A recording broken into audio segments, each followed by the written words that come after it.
Olá, eu sou Fagner Valença, estamos aqui em mais um vídeo do canal de Papo com Valença e hoje estamos aqui com nada mais nada menos do que Fred Caju.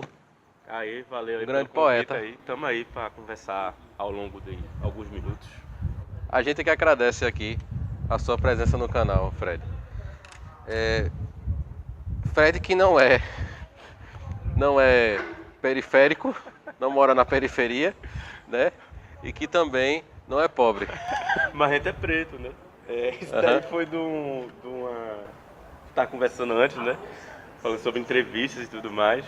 Que eu tava numa situação, né? De o camarada conversar me ouvindo e tal.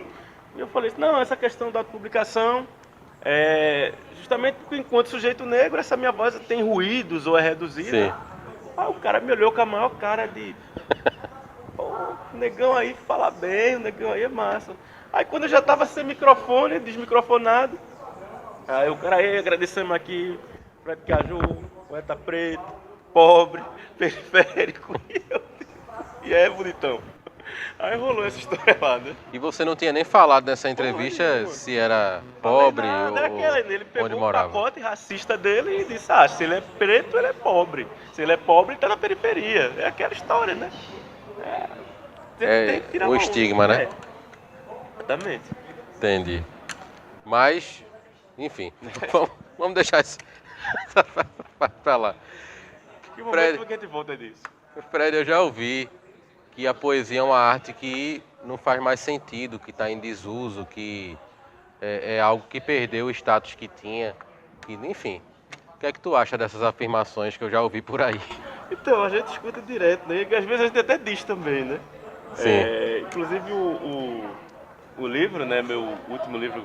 Aliás, eu não sei nem se é o último mais, né? Daqui que essa entrevista sai, eu não sei como é que eu tô, não. Será que eu publico outro livro já? Mas ele saiu pela CEP, né? No Prêmio Pernambuco de Literatura, na 5ª edição. Foi uma das obras contempladas. E se chama Nada Consta, né? E é um livro de poesia sobre poesia, né? É um poemário que problematiza o próprio poemário.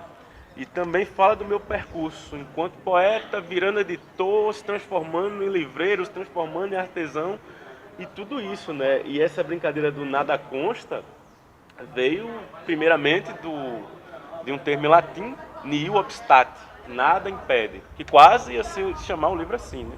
Mas ia deixar com a maior cara de livro de autoajuda, né? Sim. Nada impede que você realize seu sonho. Eu digo, pô, não é por aí o caminho, não. Mas esse era um selo medieval que era o seguinte, quando a galera olhava e dizia, esse livro pode ser publicado, nada impede a publicação. Aí selavam os livros que eram. E eu fiquei refletindo sobre isso, né? Sobre o quanto a poesia ela consegue escapar da censura, vamos dizer assim, dele é tão, isso aí serve para não é poesia.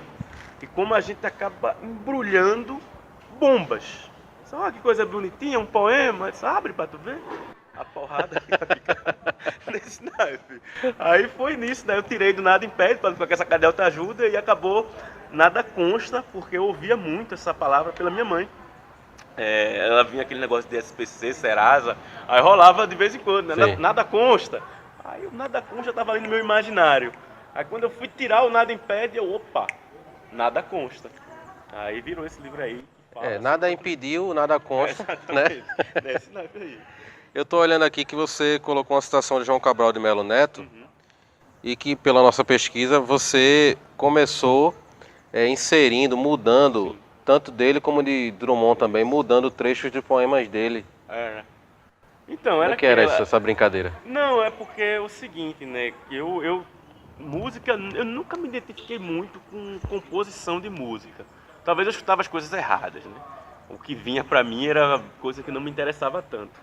Aí quando eu bati na poesia, eu digo, opa, isso aqui é muito massa. Aí o Cabral, né, eu comecei copiava trechos dos poemas. E por algum momento eu começava a fazer alterações pequenas. Eu acrescentava um verso, diminuía, mas não dizia nem. E acabou que eu fiquei contaminado muito forte pelo Cabral. Muito mesmo. Tipo, até um tempo atrás, vamos estar uns 2, 3 anos, por aí. Um poema sem título era impensável para mim. E também esse rigor de trabalhar a métrica. Para mim a métrica é muito mais interessante que o som dentro do poema. Que isso dá ritmo.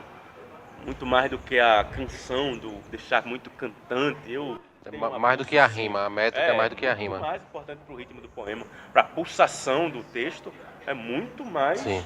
do que a canção, a melodia demais da rima, eu fico um pouco entediado. Um assovio danado, eu fico, poxa, que é isso? Eu não curto muito não, mas a métrica ajuda a dar um passo que me interessa dentro do texto, que também vai para prosa, né? Acaba indo para prosa também. Vamos dizer, e como eu também virei diagramador, né? Essa questão da métrica, diagramação é gerenciamento de espaço. Tipo, a métrica é gerenciamento do tamanho do texto, ou seja, metrificar é diagramar um texto de certa forma. Aí me identifiquei com essa danada aí, sabe? E dificilmente eu largo. E como é que era esse negócio da poesia online? Você... Então, é porque é o seguinte, né? Eu tenho essa necessidade de escoar, né? Eu nunca consegui ser escritor de gaveta. Nunca. E não quer dizer que o poema seja foda. Se aí tem esse poema aqui, o mundo precisa dele. Nunca foi assim. Mas eu não sabia guardar pra mim. E a janela que eu tinha, devido à minha timidez, era a internet.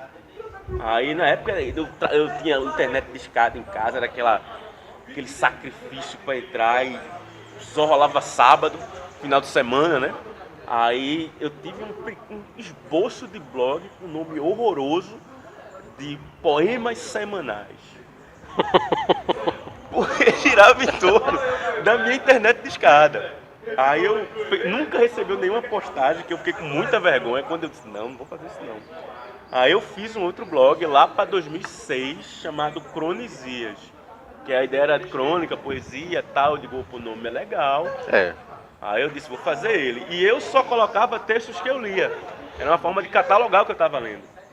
Aí teve um amigo meu que eu fazia uns panfletinhos, né, dos meus. Eu me perdi. Mas vamos se achar aqui agora. Porque eu estava falando de internet. Sim. Aí, porque é o seguinte, essa minha necessidade de escoar, e eu não tinha outra janela, era justamente por e-mail, né? Eu tinha e-mail da galera e mandava o poema.